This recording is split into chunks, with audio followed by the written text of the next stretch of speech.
Welcome back to my channel. আমার চ্যানেলের পক্ষ থেকে সবাইকে অনেক অনেক ভালোবাসা জানিয়ে শুরু করছি আজকের রেসিপি। আজকে তৈরি করব চিকেন কষা, একদম চটজলদি, ঘরে থাকা উপকরণ সমস্ত ঘরোয়া পদ্ধতিতে আর ঘরে থাকা একদম কম সময়ে। যাদের হাতে একদম সময় নেই আজকে চিকেন কষাটা তাদের জন্য একদম কম সময়ে, কিন্তু স্বাদ হবে একদম রেস্টুরেন্টের মতন। সবার প্রথমে চিকেনটা ম্যারিনেশন করে নেবো। এখানে 1 কেজি 400 গ্রাম চিকেন আছে, সেটাকে ধুয়ে পরিষ্কার করে নিয়েছি। সবার প্রথমে দিয়ে দিচ্ছি নুন স্বাদ অনুযায়ী, হলুদ গুঁড়ো,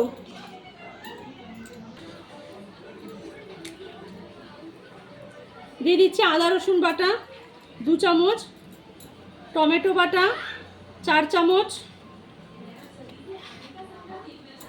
পেঁয়াজ আর শুকনো লঙ্কা একসাথে বেটে নিয়েছি সেটা দিয়ে দিচ্ছি, অল্প একটু টক দই পরিমাণ,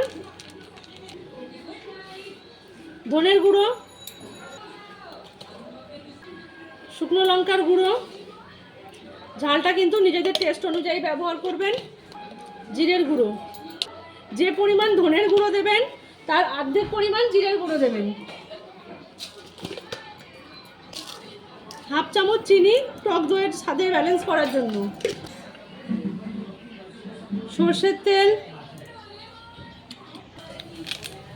যেহেতু এটা খুব চটজলদি চিকেন কারি, ম্যারিনেশন করে রাখার সময় হাতে নেই, সেক্ষেত্রে এখানে একটু চিকেন কারি মশলা ব্যবহার করব, তাহলে কিন্তু স্বাদটা খুব ভালো আসবে। দিয়ে সব দিয়ে মাংসটা খুব ভালোভাবে মেখে নেব।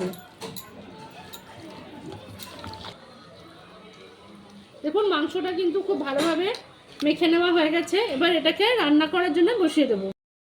কড়াইতে দিয়ে দিয়েছি সর্ষের তেল, তেলের মধ্যে দিয়ে দিচ্ছি তেজপাতা, একটা শুকনো লঙ্কা 2 টুকরো করে দিয়ে দিলাম, গোটা গরম মশলা এলাচ লবঙ্গ দারচিনি জিরে। এখানে কিন্তু এলাচের মুখগুলো ফাটিয়ে দেবেন, আর লবঙ্গর মাথায় যে ফুলগুলো থাকে সেই ফুলগুলো কিন্তু ভেঙে ফেলে তারপর দেবেন, নাহলে কিন্তু তেলের মধ্যে থেকে ছিটকে এসে গায়ে লাগতে পারে। অল্প একটু সময় ফোড়নটা নাড়াচাড়া করে নিলেন, দেখবেন গরম মশলা থেকে একটা সুন্দর গন্ধ আসছে, তখন দিয়ে দেবো মশলা মাখানো চিকেন।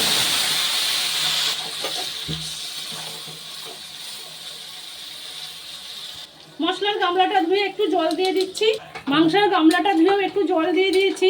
এবার কিন্তু এই জলেই মাংসটা রান্না হবে, আর কিচ্ছু করার নেই, জাস্ট গ্যাসের আগুনটা কিন্তু ফুল রাখবেন। এখানে কিন্তু যেহেতু এটা মুরগির মাংস, গ্যাসের আগুনটা কিন্তু কমানো যাবে না, একদম হাই হিটে এইভাবে এটাকে ছেড়ে দেবো। একটু ঢাকা দিয়ে দিচ্ছি প্রথমে, যতক্ষণ না এটা ফুটে আসছে। 5 থেকে 6 মিনিট পরে এবার ঢাকাটা খুলছি। দেখুন মাংসটা কিন্তু ফুটতে শুরু করে দিয়েছে, এবার আর ঢাকা দেবো না। আর মাংস থেকে যে জলটা বেরিয়ে গেছে এই জলটাও কিন্তু শুকিয়ে যাবে, আর মাংসটাও কষানো হয়ে যাবে। তো এটা কিন্তু কোনো ঝামেলাই নেই, আর এর কাছে দাঁড়িয়েও থাকতে হবে না, মাঝে মধ্যে একটু খালি নেড়ে দিতে হবে।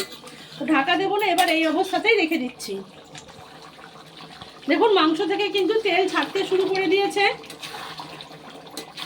আরও একবার নেড়ে দিচ্ছি। এই কষা মাংসতে কিন্তু কোনো কাজই নেই, শুধু জাস্ট মাঝে মধ্যে একবার করে নেড়ে দেবেন। আপনি মাংস বসিয়েও কিন্তু অন্য কাজও করতে পারেন। দেখুন মাংস থেকে কিন্তু সম্পূর্ণ তেল ছেড়ে দিয়েছে, কত সুন্দর কালার হয়েছে। মাংসটা কিন্তু সম্পূর্ণ রান্না রেডি হয়ে গেছে, পুরো মাংস কষে নেওয়া হয়ে গেছে। মাংস কিন্তু পরিবেশনের জন্য একদম রেডি। এবার আপনারা চাইলে কিন্তু ওপর থেকে একটু গরম মশলার গুঁড়ো ছিটিয়ে দিতে পারেন। আমি যেহেতু ফোড়নে গরম মশলা দিয়েছিলাম, এখন আর গরম মশলা দিচ্ছি না।